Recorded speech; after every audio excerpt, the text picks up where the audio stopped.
Good morning guys! Welcome back sa ating YouTube channel. Tingnan mo tong isa. May masaya dyan, oh. Ayan.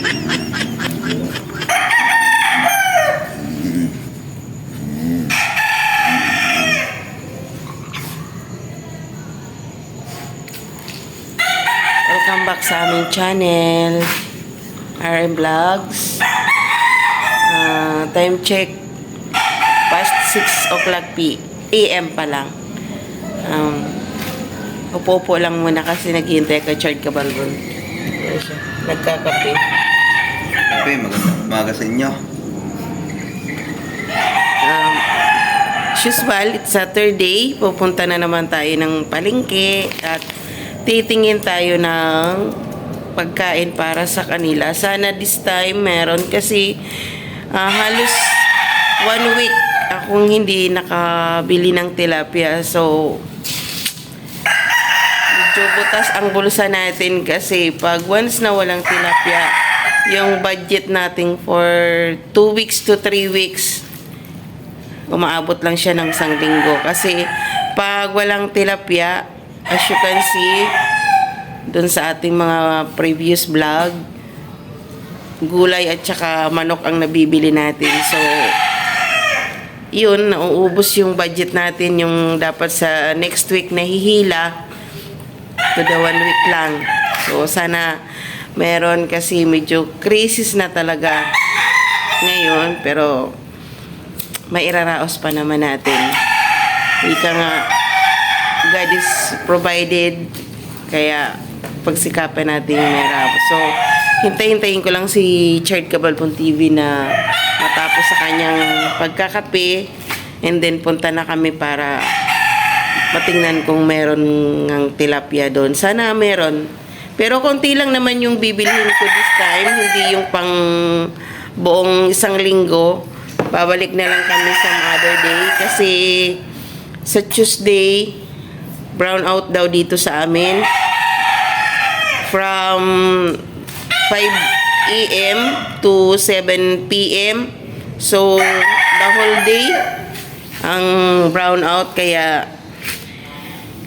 bibili lang siguro ako ng sakto lang hanggang Tuesday para hindi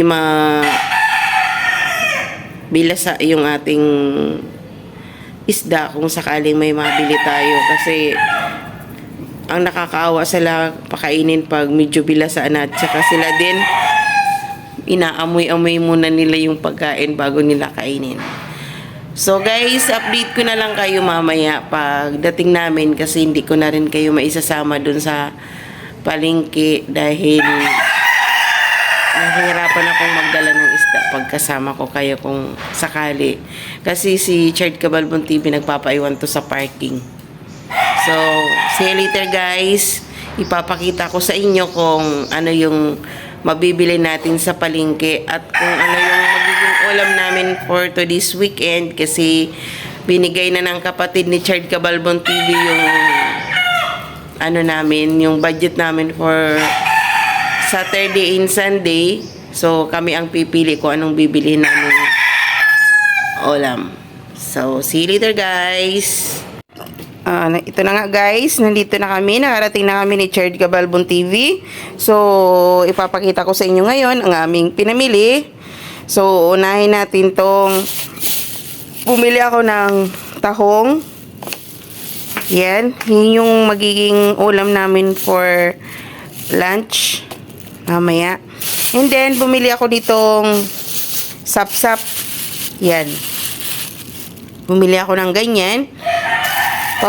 Alam mo, kahit na matinik tong isda na to, paborito ko yan. So, bumili ako niyan, kalahating kilo lang. Tapos, bumili ako nitong, anong tawag dito? Dilis. So, ayan. Yan. Bumili ako niyan. Bali, 1/4 lang yung binili ko kasi si Chard Cabalbon TV lang naman yung kakain yan. Ginagawa kasi niyang kilawin. Or sa amin kasi, sa probinsya is lagpang ang tawag dyan. So, binilang ko siya ng 1/4 kasi may hilig siya sa ganyan. And then, as usual, yung panggulay natin sa ating mga alaga, malunggay, tsaka itong 2 perasong kalabasa kasi ito na lang yung binili ko kasi pag yung malaki ang bibilhin mo tapos nakahati, ano siya, anong tawag dito, parang nabubulok siya pag hindi ka agad-agad naluluto. So, yan na lang yung binili ko. Yan, dalawa.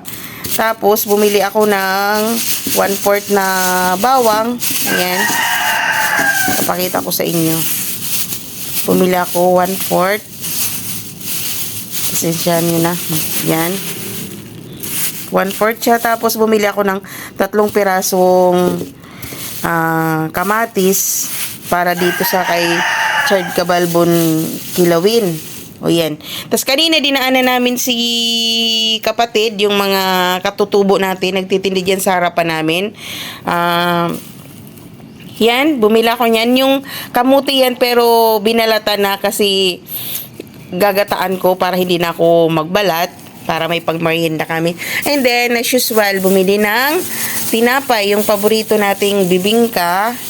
Yan, at saka yung paborito ni Chard Cabalbo na pusit. Meron akong binibiling yung tinatawag ditong Big Munay. Nako naman, yung isang peraso lang nun guys, halos hindi mo na maubos. Buti na lang hindi ako bumili doon. Sa kabilang bakery ako bumili, which is yan. Iba naman kasi yung bakery na binibilihan ko dyan. So, pagdaan namin kanina doon sa bakery na binibilihan ko na nung Big Munay na yun, wala. So, buti na lang hindi ako pumunta doon. Diyan ako bumili. And then, ang pinaka main reason kung bakit pumunta tayo ng palengke, ito na naman po, thank you Lord, nakabili po tayo ng tilapia. Pero, as I can see earlier, 5 kilos lang po yung binili ko kasi nga sa Tuesday ay magba-brown out dito sa amin, sa area namin for 5 a.m. to 7 p.m. Kaya sabi ko doon sa kayati sa suki ko, sana matirhan na lang niya ako sa Wednesday kasi babalik ako. So, guys, yan po yung ating update sa ating pamamalingki. And mamaya po, para tuloy-tuloy yung trabaho ko, hindi ko na po kayo isasamang maglinis. Ipapakita ko na lang po sa inyo mamaya pag prepare na and ready na to cook. Okay guys, see you! So ito na nga guys, ang update natin sa ating ginagawa. Ito yung sapsap na linisan ko na, and then ito na yung kilay ni Chard Cabalbon TV. Tinimplahan ko na siya pero mamaya check niya pa yan ulit kung okay na sa kanya yung panglasa. Pero ayan, nilagyan ko na siya ng mga sangkap. So ayan yung kilayin sa amin, or ano bang tawag dito, lagpang sa amin yan sa probinsya. Pero dito, and Tagalog is kilawin ata yan. So, ayan, yung malunggay natin. Tapos yung binili kong tahong, nakababad. And then, yung pang merienda namin mamaya, nakababad din na sa tubig para hindi siya mangitim.